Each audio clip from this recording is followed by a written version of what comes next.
21 অক্টোবৰ প্ৰত্যেক বছৰে আমাৰ ইয়াতে কমেমৰেশ্যন ডে হিচাপে পালন কৰা হয়। সেই দিন আমি শ্বহীদসকললৈ শ্ৰদ্ধা তৰ্পণ কৰোঁ।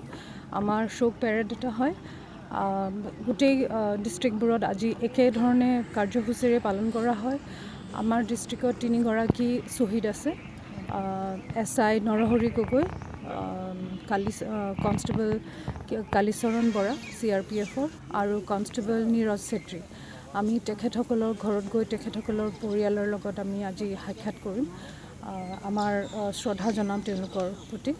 আমি আটাইকেইজন অফিচাৰে যাম আৰু এই গোটেই এসপ্তাহ আমি কাৰ্যসূচীৰে পালন কৰিম। তেওঁলোকৰ মেমৰিত তেওঁলোকক সন্মান জনাই আমাৰ বহুতকেইটা প্ৰগ্ৰাম আছে। 21 অক্টোবৰ গোটেইখন স্কুলত পৰিছে। আমি সেই কমেমৰেশ্যন ডে হিচাপে পালন কৰা হয়।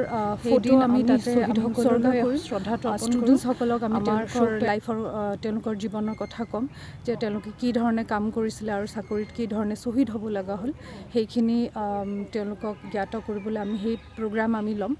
আৰু বাকী বহুত প্ৰগ্ৰাম আছে আমাৰ গছপুলি ৰোৱা, essay কম্পিটিশ্যন, কুইজ কম্পিটিশ্যন, আমি তেনেকৈ বহুতকেইটা প্ৰগ্ৰাম ৰাখিছোঁ। আমাৰ এটা বেণ্ড ডিছপ্লেও হ'ব গহপুৰ আৰু বিশ্বনাথ চাৰিআলিত।